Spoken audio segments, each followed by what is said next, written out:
Ladies and gentlemen, welcome back. Our next panel focuses exclusively on the fourth age of SOF to answer the research question, how do the past three ages of SOF impact the preparation for and success in the fourth age of special operations? The moderator for this panel is Colonel Michael Harris, a U.S. Army Special Forces officer who also served in the Ranger Regiment and the Joint Special Operations Command, and whose educational experiences include time at both Columbia and Harvard. Colonel Harris, the floor is yours. Thank you, Charlie. Looking forward to this panel, everyone. This is an excellent panel. The personalities here, I think you all find very dynamic and engaging, as well as their experiences. And so I'm honored to be your moderator this morning and looking forward to, I think, a very spirited discussion on this fourth age of SOF. And the panel here today for this question is a unique combination of those that have been experiencing and really their careers have been spent in that third age of SOF. And so there's an aspect to this panel that's going to be very introspective. That is, those of us who've lived most of our, if not our entire careers in that third age of SOF, really challenging ourselves to be introspective in that what have we experienced, but more importantly, how can we leapfrog from those experiences into an exciting new future? And we also have one of our panel members who is a field grade officer in the formation now, who will likely be, of all of us in this panel, the one who actually goes forward and leads formations in this fourth age of SOF. So really interesting combination of folks here. I have the honor of introducing them, and I'll do that quickly, and then we'll jump right into the discussion. So it's an honor to have the JSOU president with us, Dr. Wilson. Many of you know him. His reputation precedes him. He's not only a combat veteran, an Army aviator, an Army strategist. He served as the director of the CENTCOM Commanders Initiative Group, but then also on the academic side, he's a full professor of political science. He's taught at West Point, Columbia, Yale, George Washington University, National War College, among others. Prior to this assignment as the president of JSOU, he was the director of the U.S. Army War College Strategic Studies Institute. And so he's both an esteemed practitioner and scholar. So Dr. Wilson, thank you for being with us this morning, sir. Our next panelist is Brigadier General Stevenson. He is currently serving as the Deputy Commander of NATO Special Operations Headquarters, joining us live from overseas right now. Thank you, sir, for being here. His service includes over 35 years of service with operational tours in Northern Ireland, Bosnia, Northern Macedonia, Iraq, Afghanistan, North Africa. He also has a master's in defense studies from King's College, London. Thank you for being here this morning, sir. We're also joined by Mr. Chris Fussell. He's a retired Navy SEAL who, after he retired, continued to lead both thought and innovation in leadership and security studies in his next chapter of his life as a Navy veteran, and very active in the community, very active scholar and author. He personally experienced leading change during very dynamic periods at SEAL Team 2, SEAL Team 8, and Developmental Group. He's a senior fellow for the National Security at New America and a lifetime member of the Council on Foreign Relations. Chris, good morning to you, sir. Good to see you again. And our last panel member is Major Alex Deep, currently serving on active duty in Army Special Forces and currently assigned at USSOCOM's Directorate of Operations. He's commanded at numerous levels within Army Special Forces, including combat operations in Afghanistan and Syria. He has a Master of Arts in Strategic Studies from Johns Hopkins University and also served as an instructor of international relations and a founder of the Irregular Warfare Group at West Point. And so Alex is that member of the panel, as I mentioned in the introduction, who will be leading troops, leading missions, leading operations in this fourth age of SOF. And Alex, thank you for being here, sir.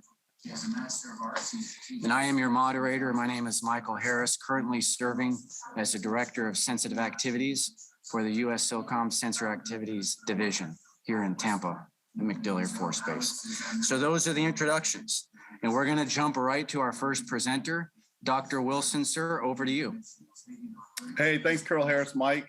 And I want to just thank my fellow panelists and frankly, everyone for making the time to join this panel conversation today. And over the course of these next 2 days of important consultations on the future of special operations and SOF. Looks like I'm in the position to kind of give some framing. I've got some slides, some pictures to squeeze in the extra 10,000 words I never get a chance to lay out. Time's so fleeting. And if anyone knows me, I'm cursed with the gift of gab. So Mike, I'm gonna do my best to stick to the 7 minutes. Hopefully the slides will help, and I'll get us framed up here. I want to take a 3-part approach, right? And some of this you probably already saw.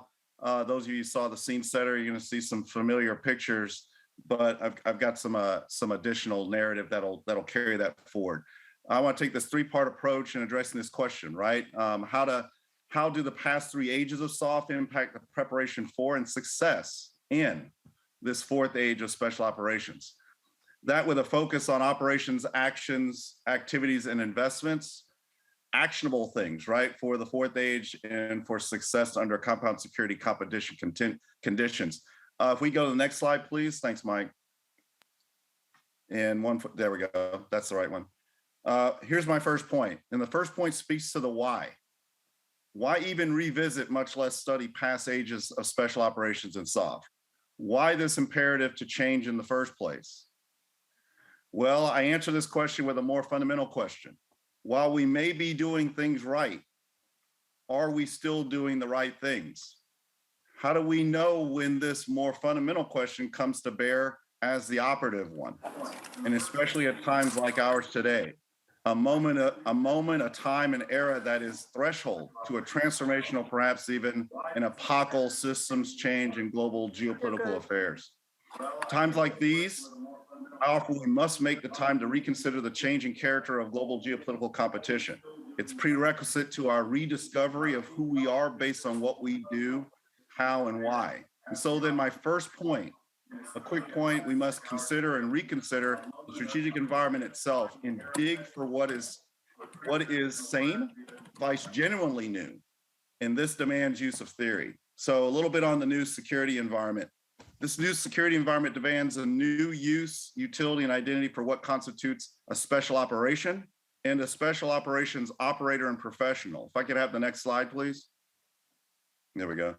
The need to reorient the SOF enterprise for this coming 4th age is motivated by the unique challenges posed by a major feature of the strategic environmental environment, a change in the character of global geopolitical competition, this thing that we're calling a new compound security dilemma. Now, what makes this so uniquely dangerous, this moment, is the nature of the threats, which have all compounded, largely due to the inability to address the root causes and underlying conditions, some call these underlying currents, that fuel compound security threats, which are incredibly complex, they're multidimensional, they're trans everything, and they're temporally dynamic. If I could have the next slide, please. Now, these new compound threats are hard, if not impossible, to contain, and especially so by traditional means. They're transnational, transregional, with a potential for metastasizing into big compound contagion wars, with potential for big global-wide disruptions. Case in point, Ukraine. Case in point, Syria, Iraq, Chirac, lots of other cases in point. Next slide, please. This new compound security dilemma-driven global environment is one more reflective of a 21st century neo-form of an older pre-19th century mercantilistic international relations. What does all that mean? It's right and typified by beggaring thy neighbor, more transactional-based competitions, typically in the economic and informational realm, between so-called great and assumed presumably lesser than great state and non-state powers. This environment also results in a growing tendency for coalition member states to drift towards fantastical and fanciful notions of a self-help solution to their own individual security dilemmas. Doing so actually worsens tendencies to fail to see and approach what are collective security problems as such, and to address them in collective ways, making forming and norming coalitions for collective security and defense all the more difficult, while also making the formation of such coalitions all the more essential. This is the central paradox, I would offer, of this compound security dilemma. Now, these compound threats demand nothing less than compound solutions. Collective actions, allies and partnering, not a nice to have. It's an essential thing to have to achieve lasting and durable compound wins.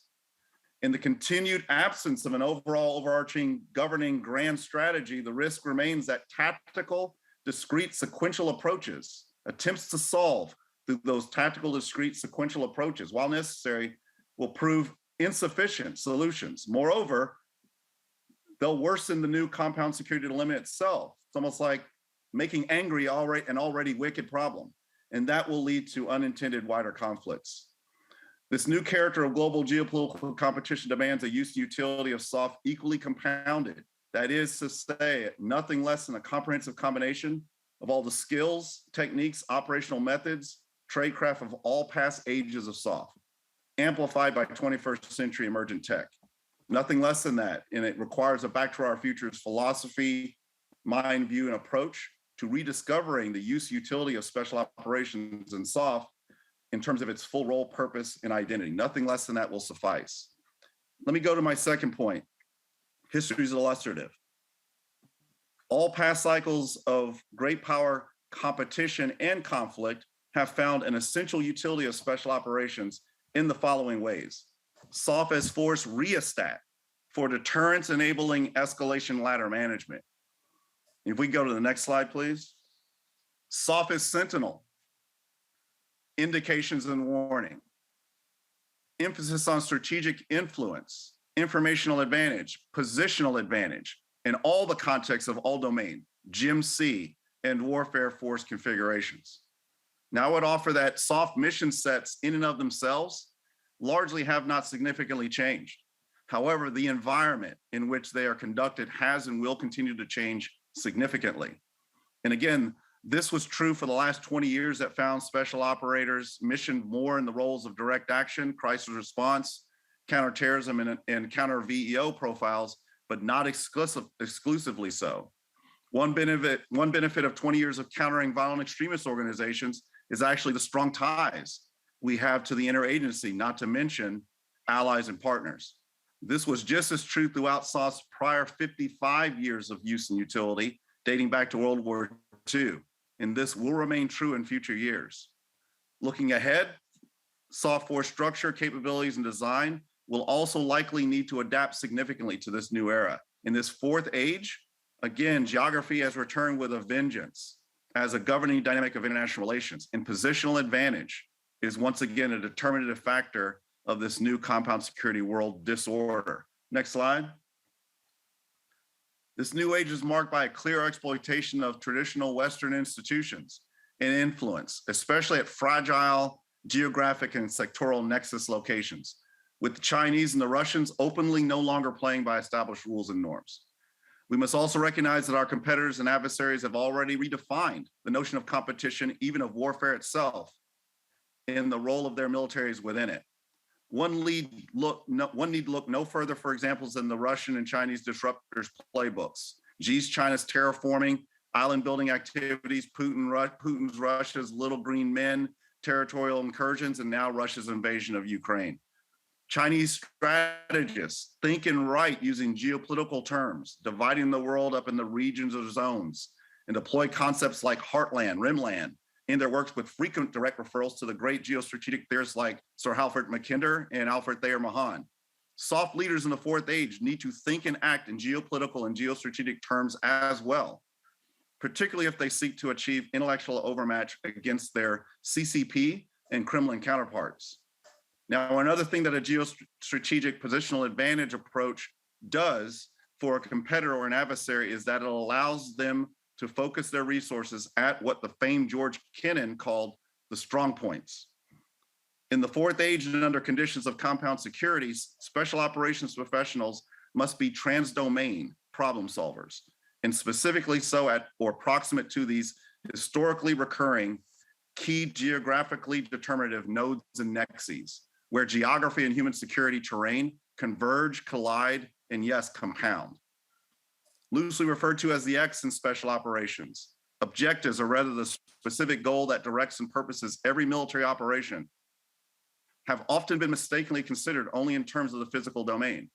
The concept of the X has now become all domain, demanding a reframing of the way we fight, in the future demanding a reframing of even what constitutes a fight itself. For this next age, we will need SOF to play point versus area defense at or proximate to these geographic, human security, and cognitive strong points. And in so doing, it's important to note that the point of action may be far removed from the point of effects. SOF must achieve this by providing early warnings of the buildup, the heating up, threats through anticipatory below threshold of conflict, physical and ideational presence, all domain indicators and warning, through strategic influence and informational advantage, and through allies and partner support to resilience and resistance. Now, in respect to R&R, as far back as its origins in World War II, support of national resistance and resilience operations has long been a core competency of special operations, cornerstone to SOF's use and utility as an early indications and warning, strong pointing in rheostat capability for the nation. It's all about, or needs to be all about, influence. And presence buys you influence. And influence over time builds trust among friends, among frenemies, and as well as among foes alike. Next slide. Now, when looking at what constitutes a successful utility of any type of, or instrument of force, but SOF especially in this GPC context, if we go next to the next slide, please. What constitutes a win lies left of the booms. In the next slide, I'll show you that. Left of the booms, if you will. It's where SOF must relook and recalibrate its operations activities and its investments. The relevant impact of SOF's utility in great power competition is therefore nothing less than anticipating, finding, and creating ways and opportunities that allow us to do two things simultaneously. First, bend that escalation curve downwards that you see in the slide, lowering the amplitude and contestation of force and power, and at the same time, extend the spaces in between those great power conflicts, those wars, and the great power pieces that come in their wake. And if not done properly, set the conditions, plant the seeds for the next great power competition and war. SOF plays a critical role in extending the spaces in between those lost moments of relative peace in the next great power war. How do we do this specifically for the Fourth Age? I'll end with this, and it's my third and final big point. Hopefully it's a big point. And we'll go to the next slide, please.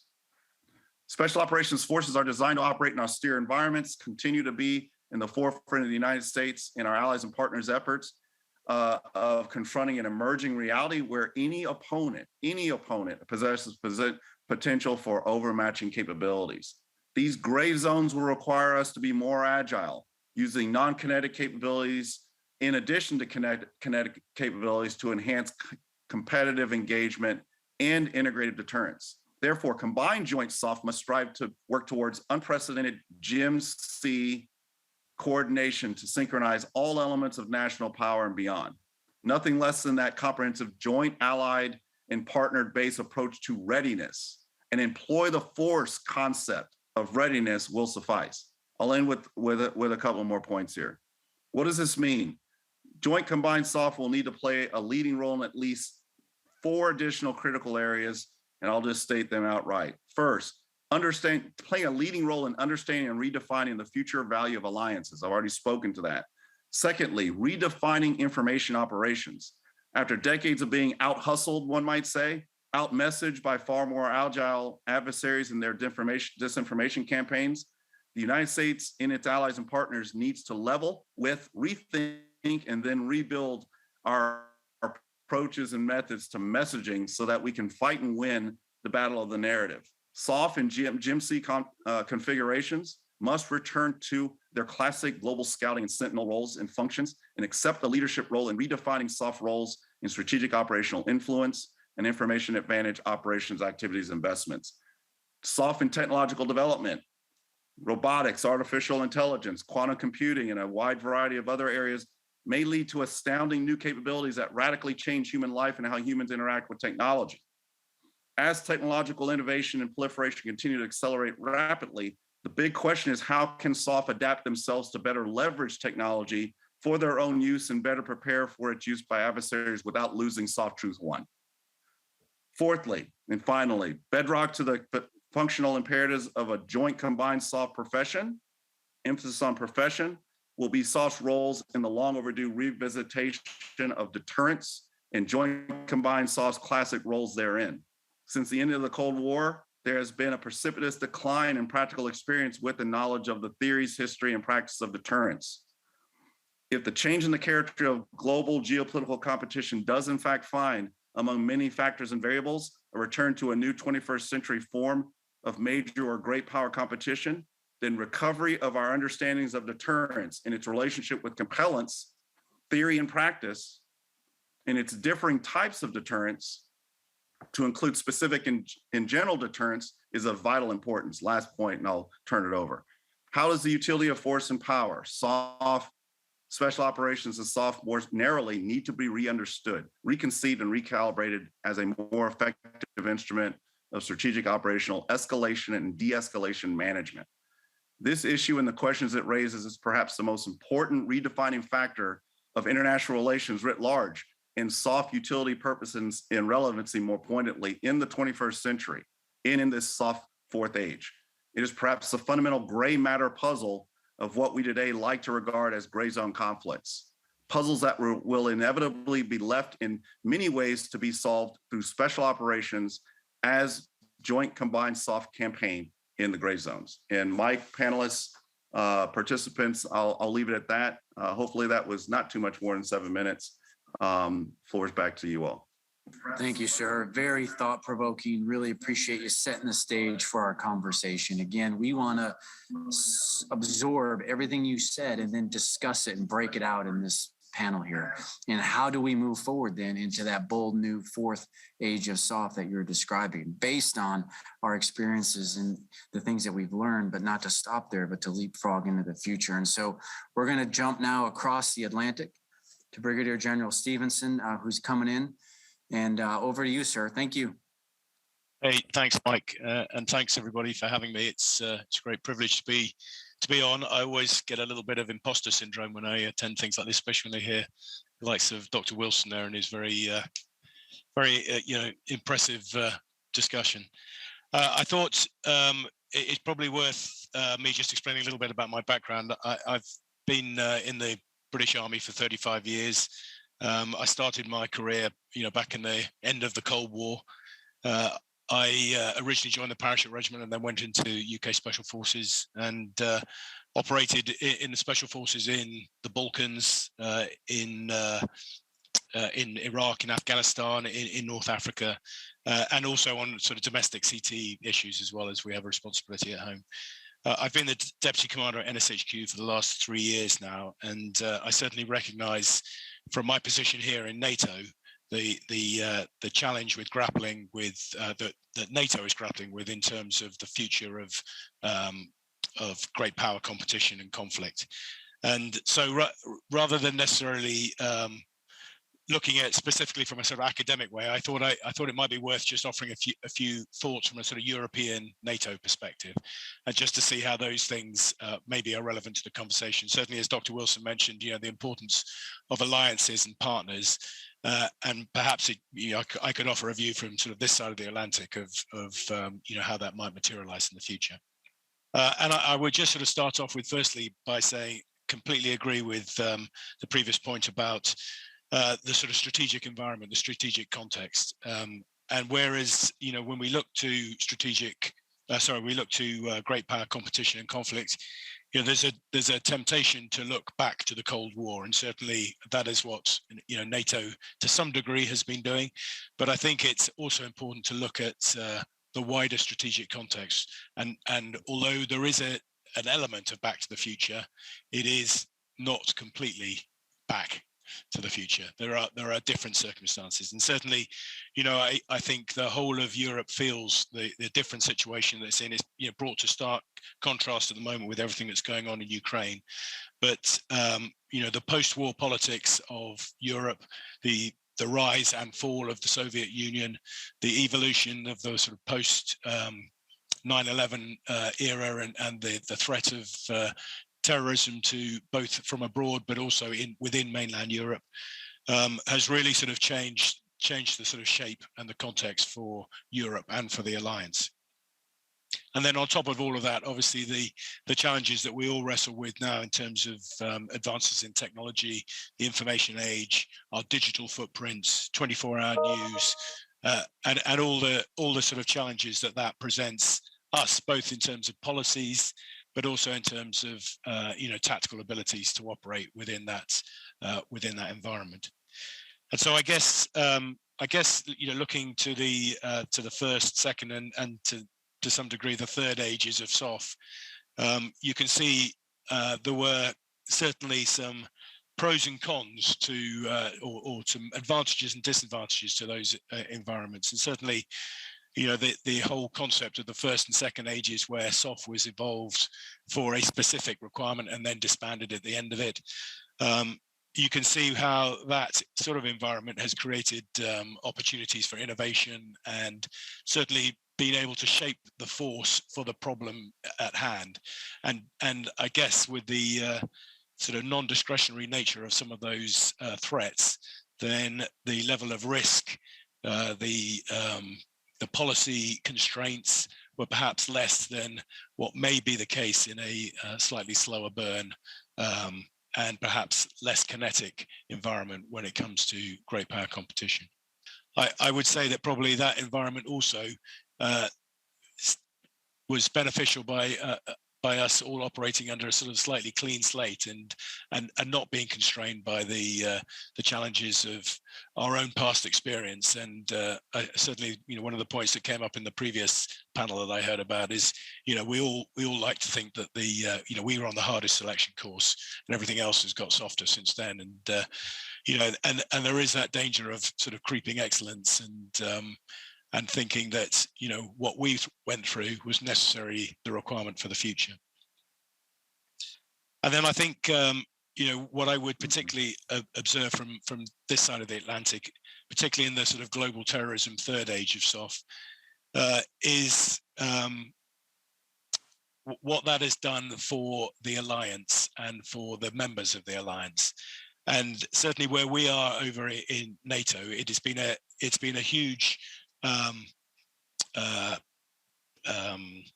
catalyst for development within the allied SOF community. And certainly, 20 years of CT and COIN type activity in Afghanistan and elsewhere has really driven change and driven development within the alliance.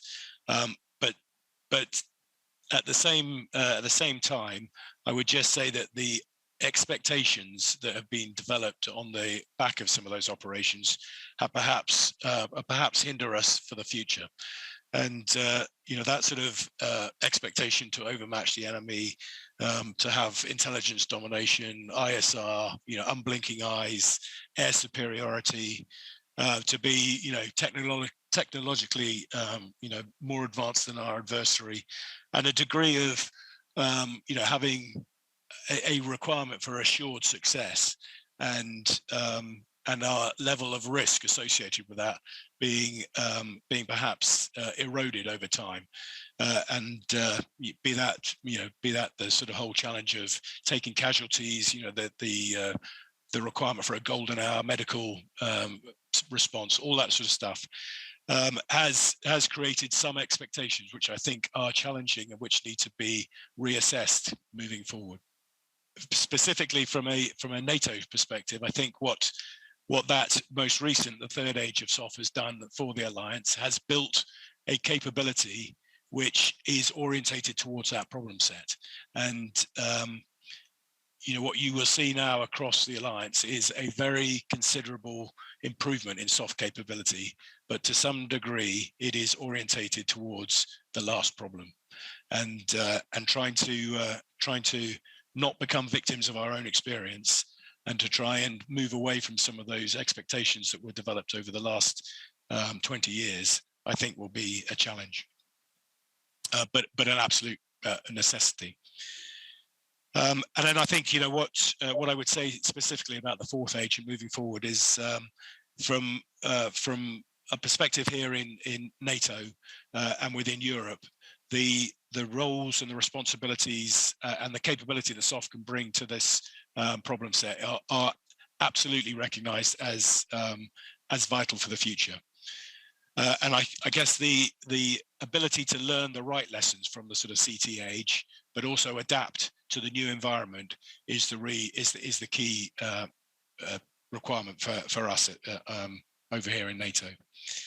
And so as we look to the future, I think what we really need to be thinking about is how to develop a soft capability across the alliance, which is fit for purpose. And I say that really in this context because of the important leadership role that the US plays in this. And Dr. Wilson talked about enduring relationships and maintaining influence and developing influence. And clearly there's a key part to play when it comes to NATO in terms of how to do that. But I think I would go back to my earlier point about understanding the strategic context, because how to develop that influence and to help develop the right capabilities has to be put into the strategic context of the particular situation. And even across a relatively small patch that is the NATO patch, that changes very differently whether you're looking to northern Norway or whether you're looking at Portugal or Spain. And there's a very different requirement, which requires a slightly nuanced approach to how you develop capability and develop that influence. And that I think also looks to authorities, permissions, policy for the future. And certainly what we see is from a European perspective, there is a growing responsibility and requirement for SOF to be engaged not only across interagency, but actually supporting MOI, supporting domestic resilience as well as resistance, supporting law enforcement. And again, some of those things I know are not necessarily in the current sort of bailiwick of necessarily US SOF, but that's not to say that that's not a responsibility for European SOF as well. And so I guess I would say that, the key opportunity for the future, or the key requirement really, is to build on that CT network that has been so hardly fought for and developed over recent years. Make sure that that is adapted to the current threat. Build or maintain that network so that it doesn't atrophy and we don't lose all the benefits of those partnerships and relationships, but develop those capabilities which are specialist and appropriate to the problem set. And I couldn't agree more about the point about being a sensor, about understanding the environment and trying to shape decision makers and to be able to inform how we either escalate, de-escalate, etc. But that's a whole different mindset and a whole different capability that, frankly, people have been used to for a number of years. And I think that takes a significant amount of development and consideration to see how to adapt for that. So I'd say really just in summary, and I hope I haven't gone too long, but I'd say that the key really is to understand the strategic context, accept the changes, learn the right lessons from the previous ages of SOF, particularly from the CT age, and then make sure that we do what we can to unlearn the wrong lessons, I'd say, and don't constrain ourselves from the experiences of our past. And I think that particularly comes to things like recruiting, selection, education, training. Those things we have a tendency to perhaps get overly focused on our recent successes, and perhaps a new environment requires a whole different range of capabilities, which are sometimes challenging for even the most innovative organizations to adapt to. So Mike, I hope that's all right. I'll leave it at that and hand it back to you. Over. Sir, that's excellent. And we really appreciate with everything going on for you to be able to spend this time with us. It does mean a lot. Thank you very much, sir. And may I also say, probably on behalf of many of the panel members and folks listening, it has been an honor to serve alongside your magnificent formations in these last 20 years in that CT fight. They are truly remarkable troops, and it's been an honor to serve with them. So, sir, thank you for spending this time with us. Really appreciate it.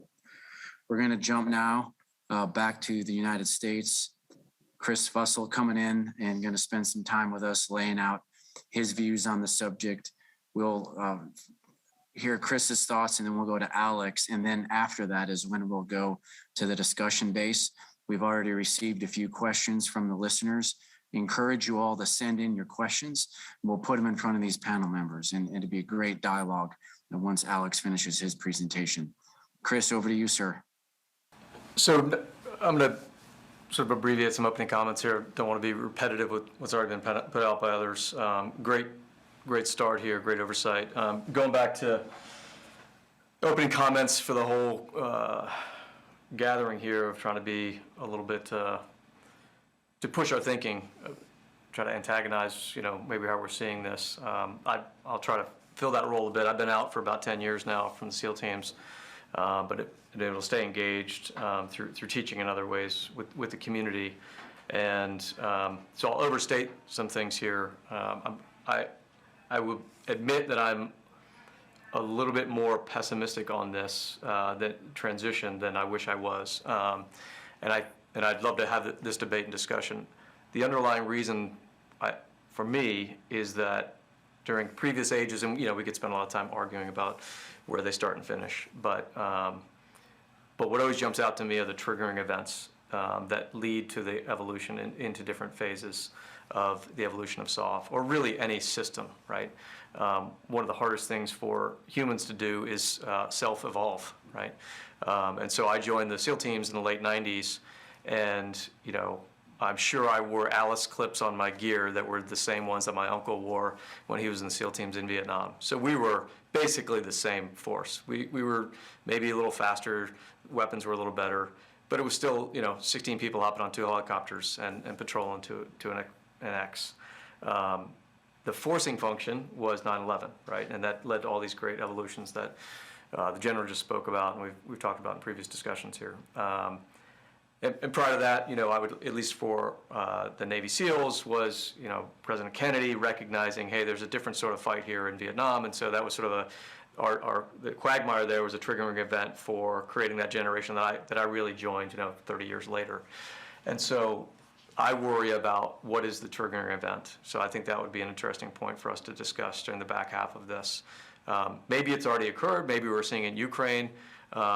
But this is an informed and thoughtful audience, right? Those other triggering events, obviously the failed hostage rescue into Tehran being a third there, were sort of globally recognized and very, very dramatic events that needed a reaction. And so I would self-admit, like at least me as a leader and the units that I was closest to, we evolved into an environment that required that change. It wasn't me sitting back in my platoon hut saying, you know what the world is looking like now, and therefore we should be doing X, Y, Z.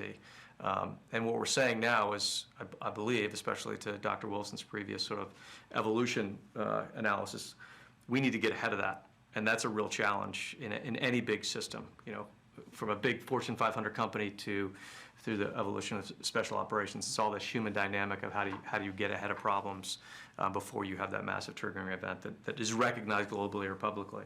And so let me, very quickly, I'll take a minute or two here, throw up a whiteboard.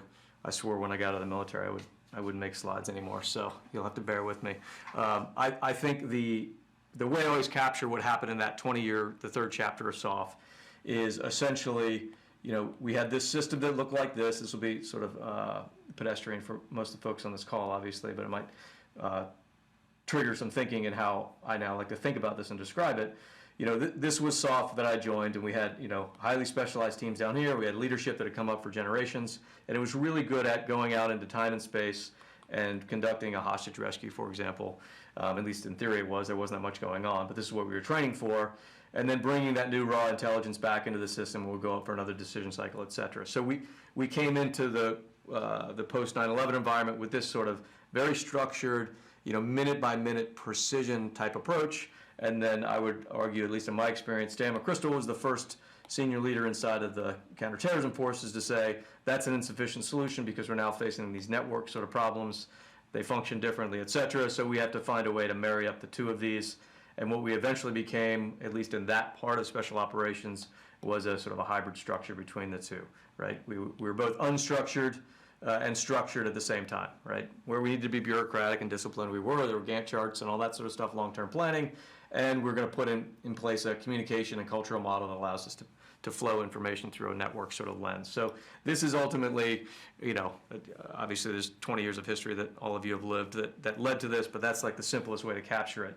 I think to the general's point, we're going to overlearn these lessons and try to apply them into the next phase, many of which I think are not relevant, and then also some that could be significantly counterproductive. So I'll lay out 3 big areas, and then we can move on and maybe circle back to these. I think stemming from this, we have significant issues around culture, the culture of the organization, and all of this sort of adheres back to the lessons here. I'll dive into these a little bit in a moment. The capabilities that have evolved from this, and then finally the composition of the force. And you know, there's a lot more we could talk about, but these are the kind of the big 3 that I've been thinking about recently. Culturally, we have an internal and external audience. You know, internally, I would put myself and my community on report here, right? It's easy to sort of believe this evolution and that this, you know, this capturing this like very powerful projection of counterterrorism, raid, direct action type stuff, just 3 of the 12 critical missions, has become the cultural norm.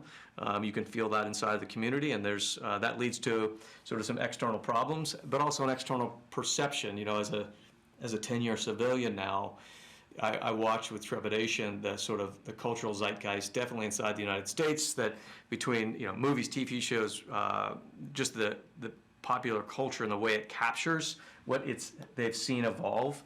There's certainly an upside to that, to the position the community finds itself in, but there's I think a downside when that external perception becomes overinflated, that, you know, we can solve most problems around the world with that same idea of, you know, 2 helicopters and 20 beefy operators. So I think there's a cultural issue there that has to be reformed. Some of that goes back into sort of the core ethos of SOF. We've been wrestling this for a while. How do you get back into the shadows? How do you sort of return to that quiet professional sort of approach? So there's a challenge there. I think we can overlearn the capabilities idea, you know, the technological advancements, you know, all the things that we've been doing for many years, but now lighter, faster, with more accuracy, et cetera. Those are critical components going forward, but there are capabilities that have atrophied or been ignored for too long that have to be reincorporated into our thinking. And then maybe the most critical one, in my view, is the composition.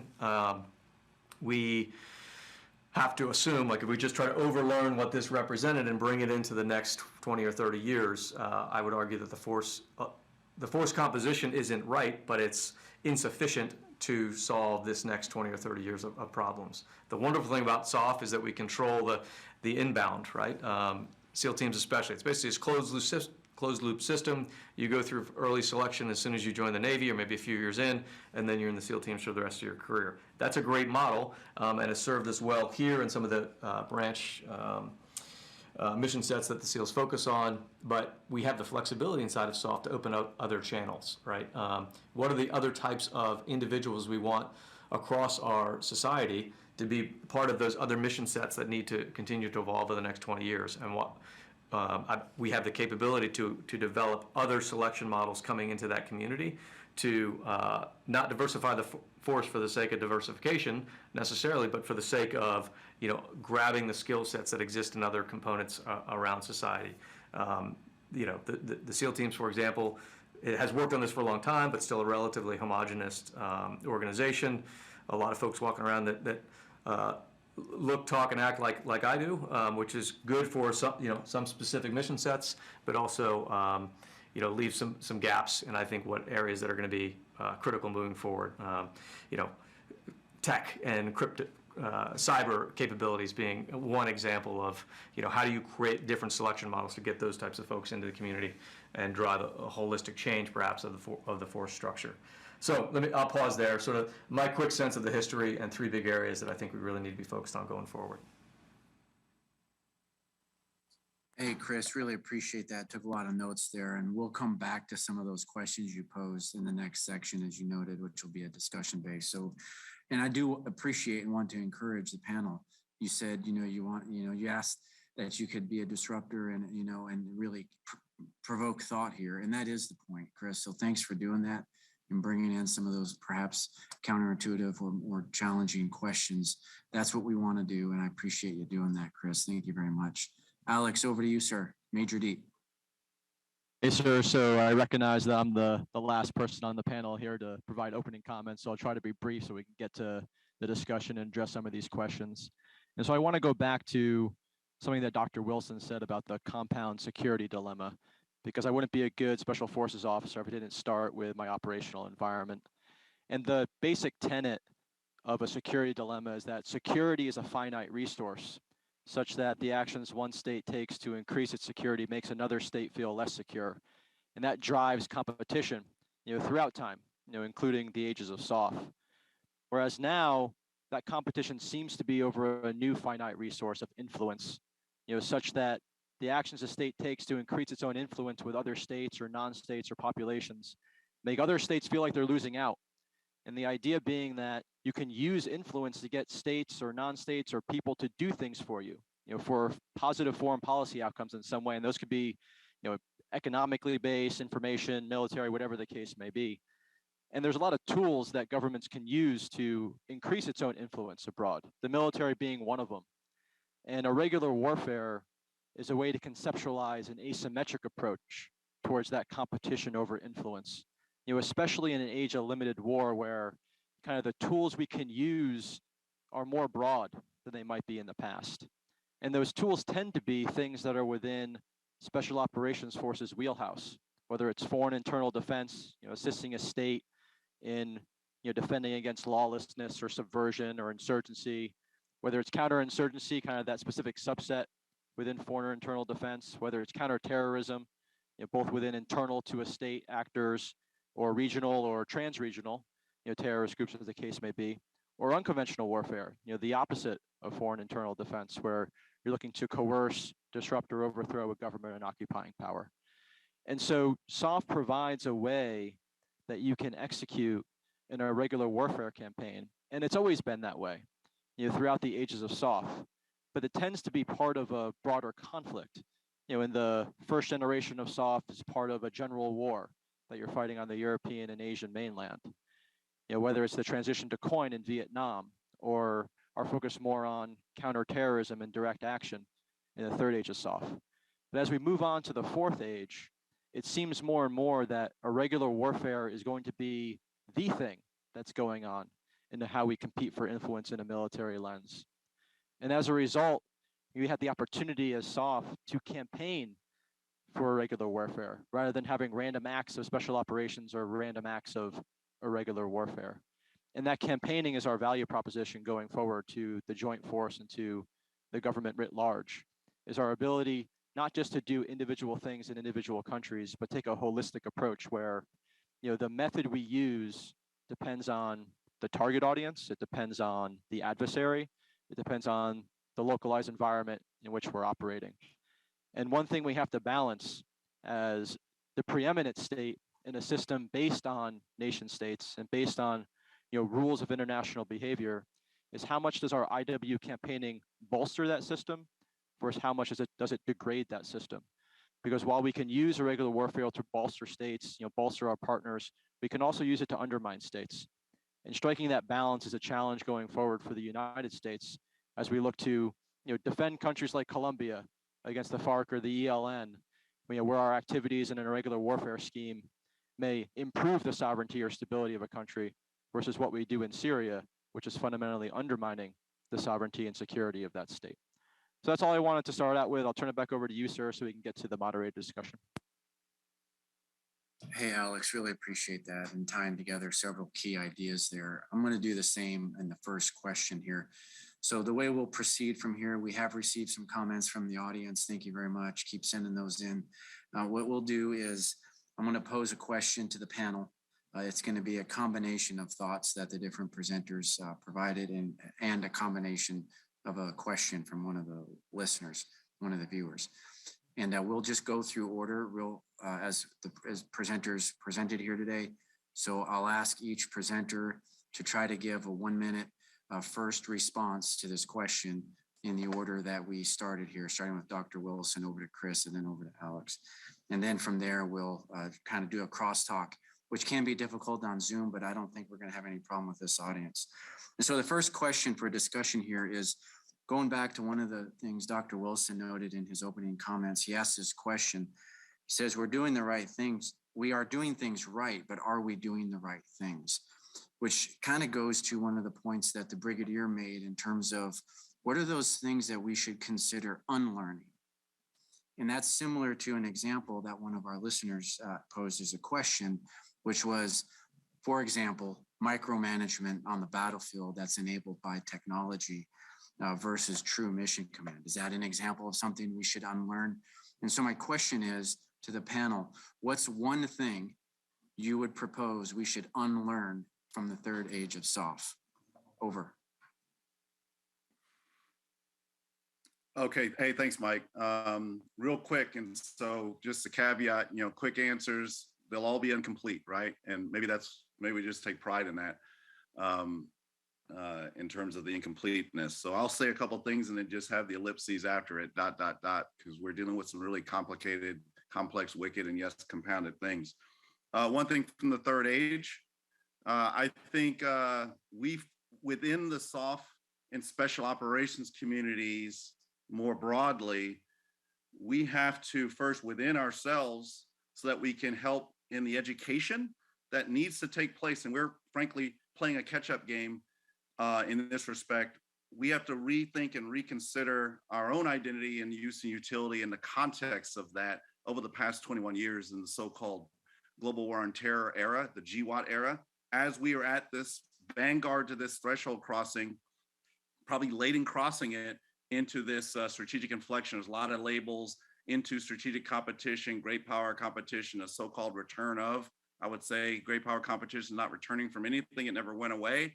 We, understandably, because of the nature of the monsters that we had to go out and destroy, not us seeking them, but them seeking us, going back to 9/11 and frankly, 10 years prior, we had to focus on a particular application of some elements of the classic 12 core activities and core tasks. We have to understand within the communities, within the special operations SOF communities, that was not a departure from the broader environment, which is always about power transition and power competition, a spectrum of peace and warfare, that continuation of politics by their means with the definitional aim, the definition of war as a policy action to compel other to your will, right? We first within ourselves have to understand the larger context, that it's not a pivot. We're not at a point where we're pivoting away from or shifting from CT activities of countering terrorists and countering insurgencies and the direct action activities, but that all was always a part of, even when we were focused on those tips of those particular spears, it was always in the greater context of power in transition across the spectrum from the so-called lesser powers to the so-called great and all the contestation therein. If we don't understand that within ourselves, to include getting the language right, we're too slipshod with our language. Put a big Ghostbuster sign around or, because compoundedness demands and solutions. And if we're faced with or, it means we've lost initiative or given it away, ceded it in the first place. And that begins with the mind. The gray zone battle that matters most is the gray matter wars that we must win every time within ourselves. And then I'll end with this. You hear all this language about, SOF's new strategic rebalance, not a pivot, not a shift, but a strategic rebalance is, we get the cynics up and down echelon, all the way to the national command authority levels that say that we're simply prone to pouring new wine in old bottles, right? We know that's not true. We first have to get confident and rediscover the fuller context of what the last 21 years has meant in the broader context of competition and a continuum of competition, conflict, of war. If we're not confident within ourselves, and that requires some degree of back to our future study and experimentation, we can't expect to make the arguments that really matter, win those battles and the wars that really matter with the decision makers and the policymakers that have a very narrow frame of liking to put things in little separate discrete boxes when That's not what SOF has ever been about. It's not what SOF can ever become about. And the environment and the adversaries and the competitors demand it. I'll pause there. Thank you, sir. And what I heard is unlearning this, as you said, simplification into boxes without taking into context the continuum of conflict, competition in the geopolitical environment, and to not allow ourselves to focus singularly or define ourselves singularly in these boxes. Chris, That's over to you, exactly sir. Maybe two quick thoughts might be connected, so I'll try to throw them. I think the biggest challenge will be, 20 years is a long time, and so I left active duty in 2012, and certainly in hindsight felt some of the stress of what I'll describe here. Like there has to be returned to SOF being the supporting element, right? And 20 years of being the supported, a community that, a 1980s general officer would have had a hard time imagining that paradigm. And I'm not saying it happened through bad people, right? It just became, this is the way to create the most energy and action on the battlefield. And suddenly, we got into this policy by CONAP world that we've all lived through. And so I think that that part has to be rewritten. And I think maybe a connected point there is, we debate this a lot in some academic circles, the special versus specialization. I think a return of the mentality towards specialized efforts. The world is getting harder and harder to understand. SOF has the unique position to be able to create truly specialized forces, but we have taken on the lexicon just broadly special. It's a term that I personally really dislike for the community because it implies better rather than different, right? So maybe a connection between those points is where my head goes. Chris, Alex, over to you. What is one thing we should unlearn from the third age of SOF? I think, sir, as long as we have the accompanying policy, kind of like Chris laid out, that how we conceptualize risk needs to change between the third and fourth age of SOF. I think in many ways, we as a government, as policymakers, can assume more risk in the application of kind of irregular warfare as a campaign activity than we used to kind of under the third age when it came to CONOPS and how you kind of spelled out risk to force and mitigation measures and risk to mission. There's likely kind of more leeway that our adversaries will give us when it comes to escalation in terms of when we apply our special operations forces, and kind of how we campaign for irregular warfare probably won't be as escalatory as we think. And kind of breaking that mindset of what risk to mission or just risk overall means is something that I think warrants kind of a closer look, not only within the department, but kind of writ large for the US government. Thanks, Alex. And if I can summarize quick the points of the panel, the first point that we should unlearn is putting ourselves and our view of the mission and stop putting that in a box, take into consideration the larger strategic context. Point two was we need to unlearn that SOF is the supported element and think of SOF as a supporting element in this grand strategy that includes all the elements of national power. And then the third point with Alex is unlearning how we conceptualize and operationalize concepts of risk mitigation. And so those are the three key points I heard. I would like to open the panel up, and this is the tricky part on Zoom, but would love to hear comebacks from any members of the panel on any of those three thoughts that were thrown out there. Agree, disagree, recharacterize, refine, any of those 3 points? Over. Hey, Mike, let me take a stab at it. This is Ike.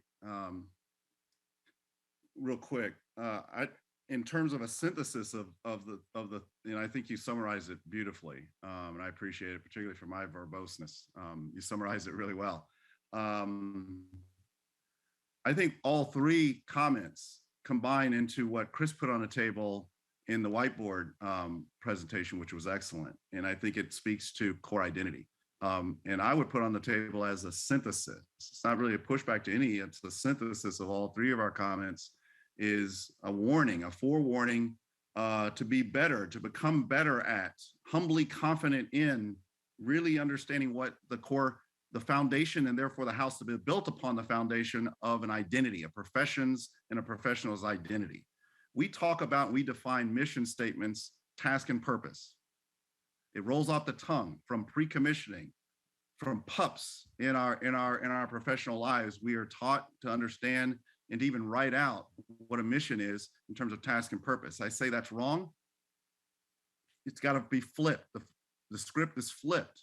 Purpose is the defining aspect of any identity, not just a mission statement. If we think about a mission statement as a charter for life, purpose first, in order to, in this respect, do what the nation and the nationhood require of us in different ways, I would say would be a good summation of the soft truths. In order to accomplish X, Y, Z for nation, not self, therefore, and then, and only then, what are the tasks? I would offer all three of our points really speak to the imperative of getting identity right.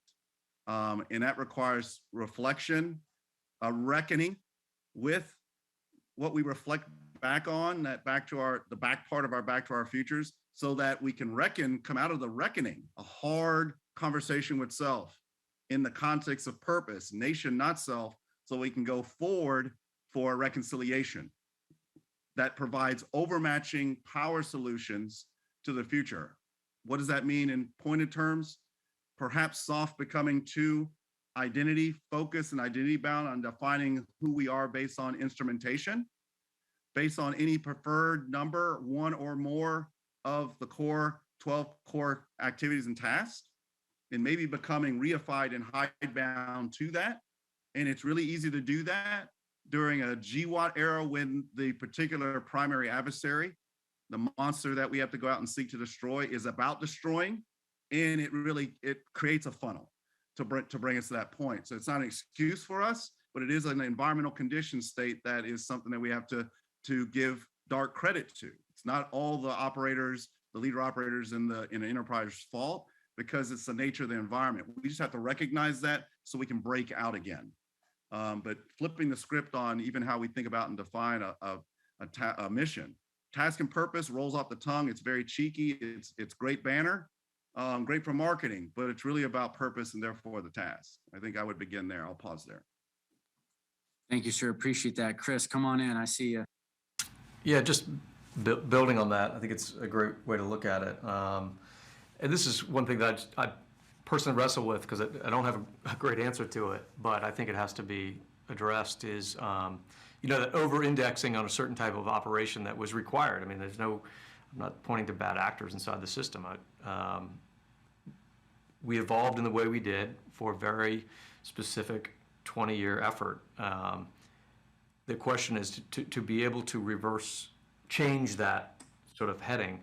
I think some of that capability will necessarily diminish, if not in the amount of force that's really capable of that, perhaps, right? Do you need that much force doing that much of that type of operation? I think the answer is no. And so, how do you scale it back? And then B, if you look inside of that that capability set, if you look at the most harrowing operations of the last 15 years inside the special operations community, and compare it to go back and read like Bill McRaven's Spec Ops, right?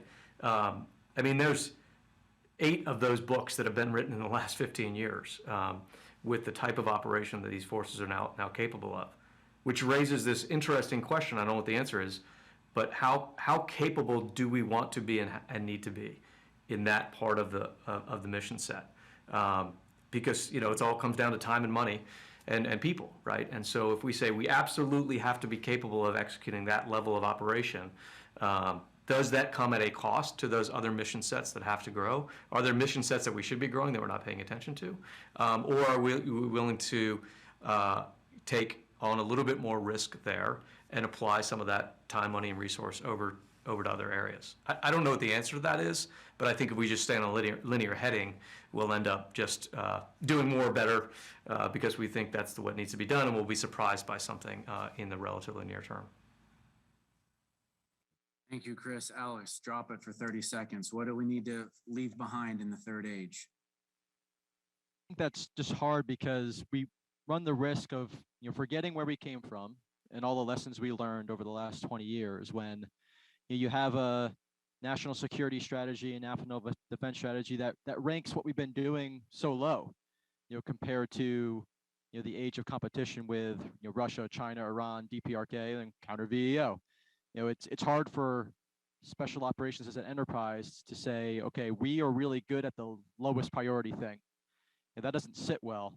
And so you see this big pivot, to use Dr. Wilson's term to avoid, towards couching things as counter China. Well, maybe they're not counter China. Maybe we shouldn't be doing that, to Chris's point of who's supporting and who's supported. But we have that kind of natural cultural shift to say we ought to be doing the most important thing.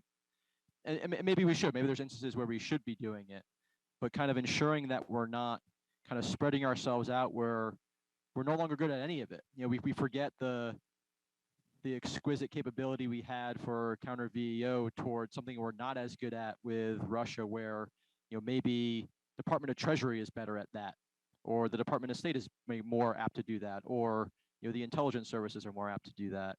And I think there is a balance there. And so, I do think as we go forward, what we shouldn't forget where we came from, but just figure out where we fit in, to the broader strategy, and not think that only we and only we can address the nation's toughest problems.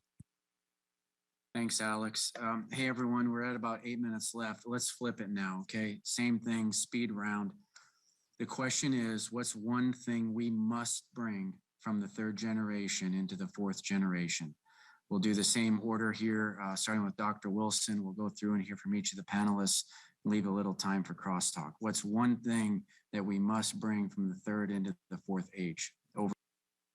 Speed round, Mike. I think we have, from the third age, we have to bring exactly what Chris and his boss, one of my old bosses for at least a brief time, General McChrystal, brought to the table with JSOU, and that's the F3 EAD mindset.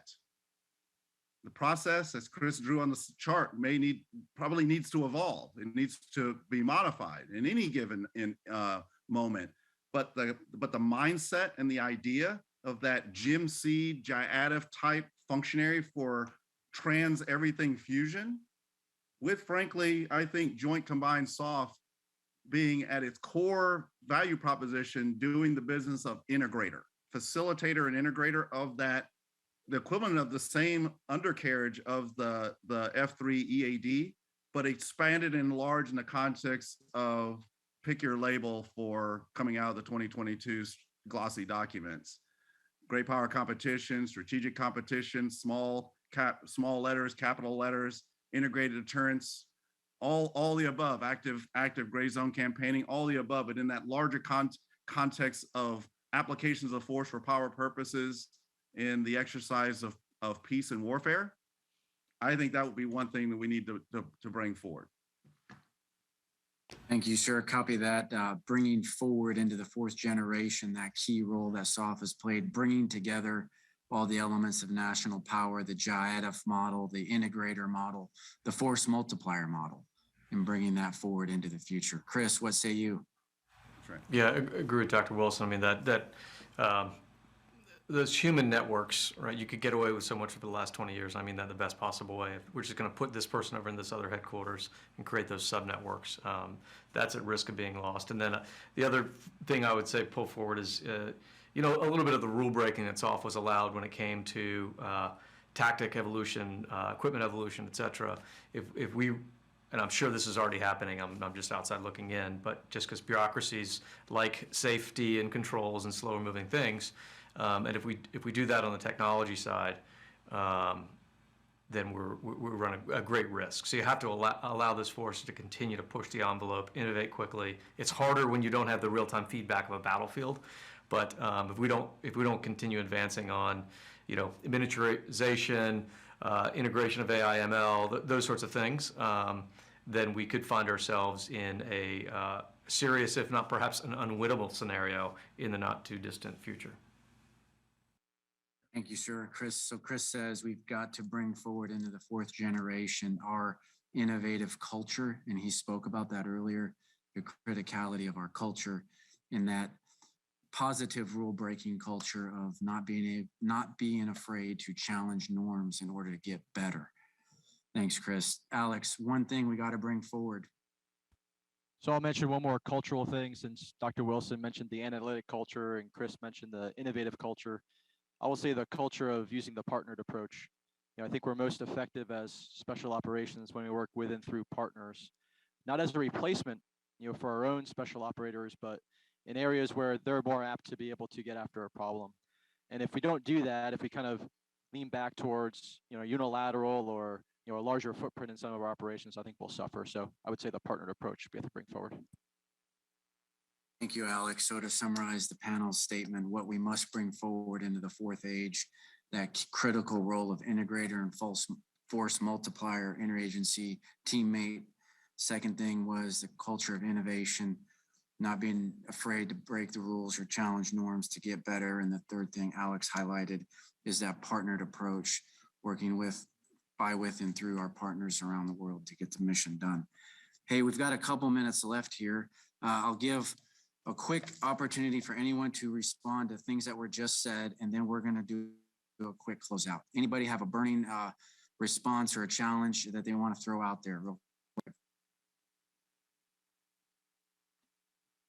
Hey, Mike, I can't resist any opportunity you give me to speak more, right? Real quick though, and I think Alex, Chris and Alex both spoke to this, but I think Alex really hit the nail on it in the previous answer to, I think, a couple of questions ago.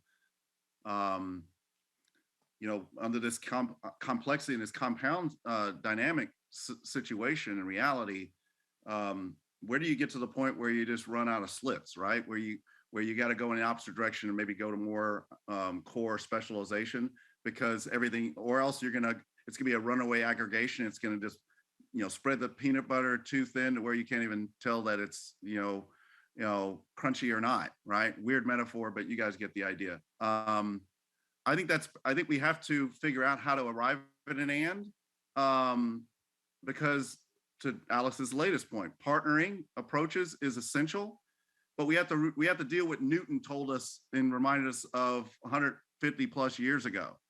What is power and what is force? And don't conflate the two. If we think about, remember way back to physics 101, the power equation, power equals force, which is a vector, has direction. Force times displacement. I would equate displacement in social science in our practice in terms of how you bring force to bear and move it from point A to point B with purpose and direction. And how do you do that over time? That equals power equals work over time. Like an artist, a nation state and a community of nation states should be known, deservedly or undeservedly so, will be known for their body of work over time. But what we know by the equation simply is that power is not the same as force. Force is an essential element of the equation, but a piss poor proxy for power itself. We conflate the two all the time. We talk about hard, soft, smart power. That's wrong. We're really talking about force, and we're conflating it. Even as the so-called great power, we conflate. How do you get the power equation to equate in an environment of compound security threats and driven by a compound security dilemma? I would offer unblinkingly and unashamedly and provocatively, I would put on the table that you have to work with, you have to be very exquisite at the how you do the business, operational method and means. Soft, doing things differently, irregular warfare, the points that Alex made, we got to emphasize and focus there. On the force, it's got to be, to Alex's other point, it's got to be a bigger we. It's got to be a bigger we.